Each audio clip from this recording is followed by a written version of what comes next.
O diagnóstico foi algo inesperado, por incrível que pareça. Eu descobri o melanoma porque acabou o meu desodorante spray. Eu fui pegar o roll-on da minha mulher, quando eu fui passar na axila eu achei estranho, porque tinha uma bola debaixo da minha axila. Eu falei, nossa, que estranha essa bola.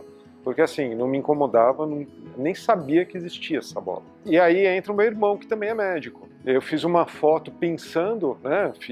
Peguei aqui, pincei a bola e mandei para ele. E depois de 2 horas eu já estava no hospital. Eu tinha uma pintinha nas costas desde a adolescência. E essa pintinha, eu já tinha retirado ela ao longo da vida umas 2 ou 3 vezes. O material tinha sido biopsiado durante a adolescência e o resultado sempre tinha vindo benigno. E aí em 2017 ela tinha retornado e ela começou a me incomodar e eu achando que não era de novo absolutamente nada, fui retirar e foi para a biópsia e veio um melanoma já com bastante profundidade, extensão, já num grau avançado. E aí nós descobrimos que eu já tinha metástase nos linfonodos do pescoço. Então ali eu fui classificada como uma paciente de melanoma metastático em estágio 3. Quando veio o resultado, ainda mais como uma enfermeira oncológica, que eu trabalho tem 11 anos na oncologia. Então ter um diagnóstico de câncer de melanoma foi difícil. Tinha uma pintinha no meu braço que eu não gostava muito da cor, já estava prestando atenção nela tinha um tempo, mas me incomodava somente pela característica de cor, ela não era uma pinta grande, nada disso. Então, quando eu fui fazer a cirurgia plástica, eu pedi para minha dermatologista, que eu já acompanhava com a dermatologista, então pedi para ela retirar, de uma forma estética.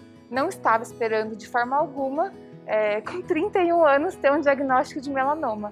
E quando a gente chegou no hospital, um médico me atendeu, a gente conversou bastante e tal, eu querendo entender a especialidade desse médico. Quando ele fecha a porta, quando a gente se despede dele, eu vi que ele era oncologista. Né? Falei, opa, o buraco é mais embaixo aqui. Né? Na biópsia veio o resultado que eu estava com metástase de melanoma. E obviamente que você perde o chão, você perde muito o chão, você não tem ideia para onde correr. A minha principal preocupação, por incrível que pareça, não foi comigo, e sim com os outros. Né? Porque assim, você tem que confortar os outros em cima de um diagnóstico que você sempre pensou que fosse ruim quando você ouviu os outros terem. Né? E quando eu ouvi isso, de mim, eu falei, eu preciso confortar aquelas pessoas que estão perto de mim, as pessoas mais próximas, para falar que está tudo bem, passar a segurança. É interessante isso, né? O diagnóstico, você fica preocupado com os outros, não com você, né? Receber um diagnóstico de câncer é devastador, assim, você perde completamente o chão. E quando você recebe um diagnóstico de um câncer que você nunca ouviu falar, que é pouco divulgado, eu acho que é mais devastador ainda, porque você fala, mas eu tinha uma pinta nas costas, como eu tô com um câncer avançado? Como é possível isso ser um câncer avançado? O mundo acaba ali, né? Aí a partir dali você começa uma nova vida, uma nova luta, um mundo novo. A gente tem 2 mundos, antes do diagnóstico e pós-diagnóstico, mas receber o diagnóstico é assustador. Meu mundo abriu, acabou e eu só chorava. Não sei se por que exatamente, mas eu só chorava, não conseguia nem pensar, nem ler.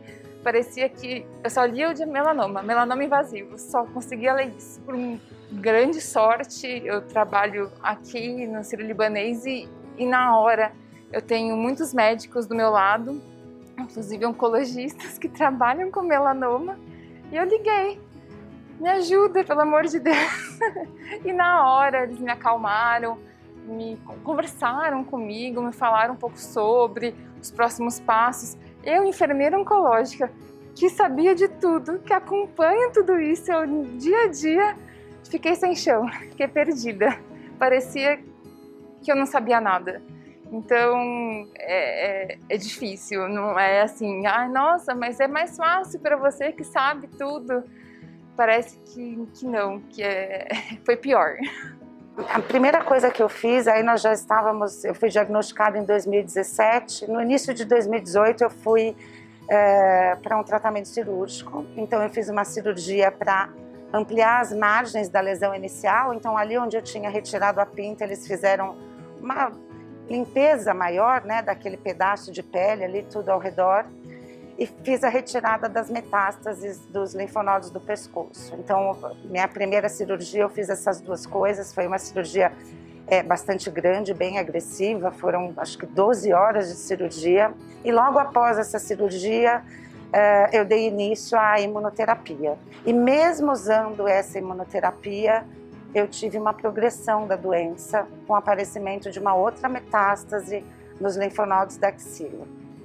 Então aí eu passei por uma nova cirurgia para esvaziar os linfonodos da axila direita e passei a fazer um outro tratamento, também com imunoterapia. Eu acabei esse tratamento no início de 2020 e desde então eu estou sem sinal de doença ativa, estou sem sinal do câncer, estou em remissão já faz 1 ano e meio. A primeira etapa foi fazer a biópsia. Então, a partir da biópsia, você descobre qual tipo de tumor que você tem. E no meu caso, foi um melanoma metastático. No meu caso, a gente começou com fazendo a cirurgia para remoção do tumor, certo? Quando eu consegui retomar um pouco o movimento, porque é uma cirurgia que vem embaixo da axila, então você precisa retomar o movimento. Quando você retoma o movimento, a gente começou a fazer a radioterapia, né? Aí foram acho que 20 sessões durante 1 mês, né? Que eu só parava sábado e domingo. E quase no final da radioterapia, eu comecei a imunoterapia, que foram 24 sessões quinzenais. A enfermagem de navegação, ela surgiu no intuito de ajudar o paciente oncológico a trilhar o seu caminho. Então, desde o momento do diagnóstico, a perceber os exames que precisam ser feitos, a gente tem uma noção maior da urgência, então encaixes, tudo que o paciente precisa para o diagnóstico ser o mais rápido possível e, consequentemente, iniciar o tratamento o mais rápido possível, melhorando a qualidade de vida, instruindo, educando. Então, a função do enfermeiro navegador é essa, é educar, instruir, entender prioridades e ajudar o paciente na trilha dele. Parece que agora eu posso ajudar um pouco mais por entender o que está acontecendo com ele naquele momento. Então, eu vou tratá-lo da mesma forma, vou orientá-lo da mesma forma. E hoje, para mim, é muito difícil falar para o paciente que eu já tive um diagnóstico. Mas, das vezes que eu falei, e foram pouquíssimas, os pacientes se encaixam, falam, nossa, como foi isso? Que bacana no sentido assim, que legal que você passou por isso e você tá bem, sabe, tá trabalhando, tá aqui comigo, me ajudando, nesse sentido, sabe? Eu tô ali para acolher e me sinto acolhida por eles. Como corredor, eu sou completamente amador em relação à corrida, apenas um hobby, um esporte, né? Retomei meus treinamentos ainda me tratando, né?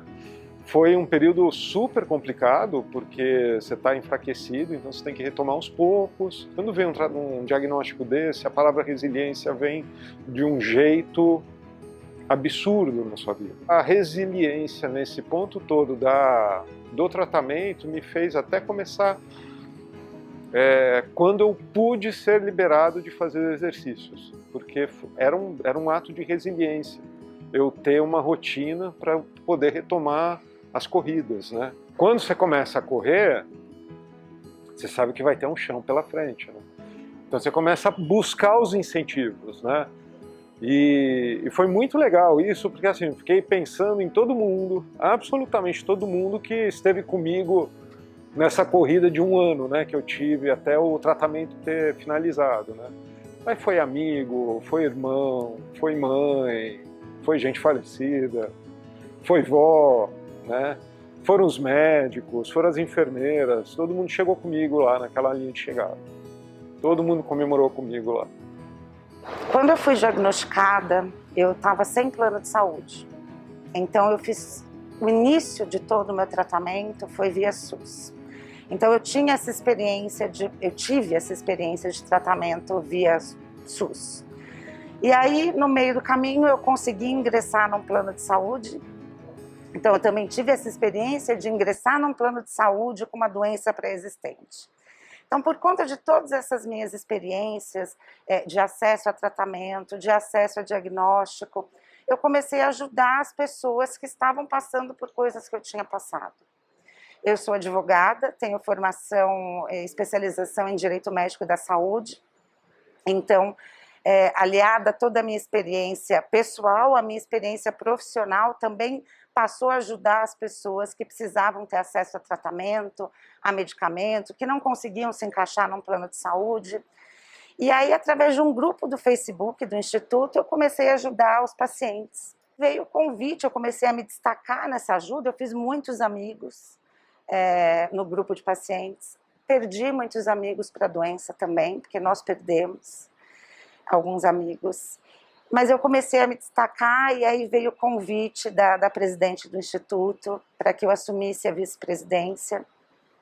Convite que eu aceitei assim, com toda alegria no coração, porque ajudar essas pessoas, compartilhando minha experiência, compartilhando tudo que eu vivi, compartilhando a minha experiência profissional também, para mim virou uma meta de vida. Quando você é diagnosticado com câncer, alguma coisa de bom você tem que tirar dessa experiência. Não existe só o lado ruim de nada.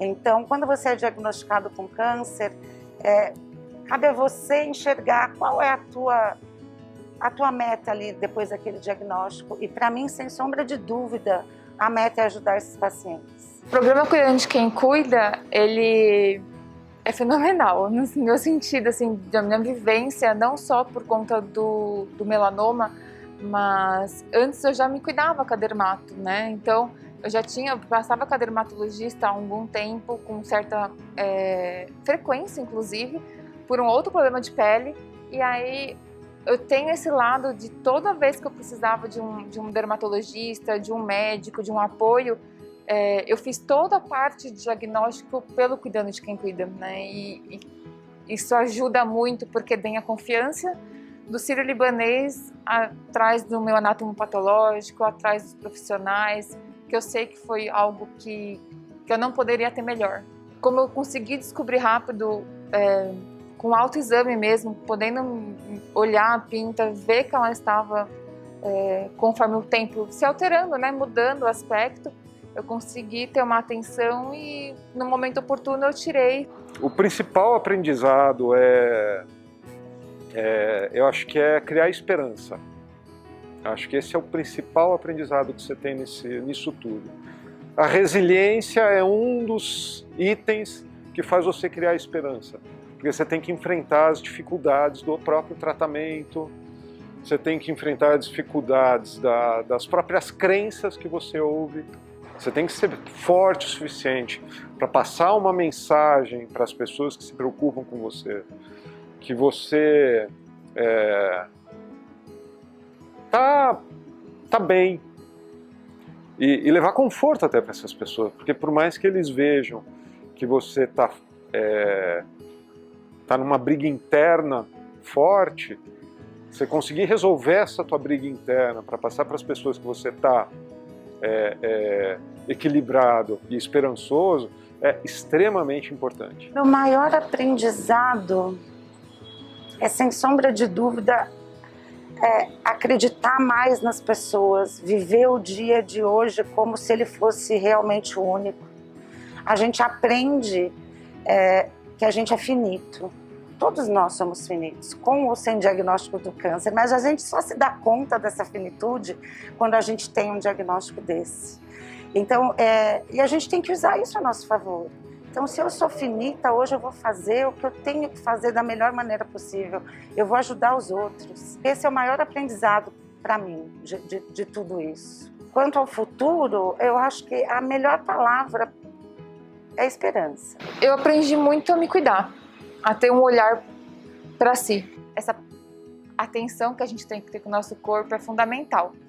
E futuro, assim, eu penso que eu vou estar muito mais... Eu vou usar o meu conhecimento e agora a minha vivência a cuidar das pessoas que eu amo e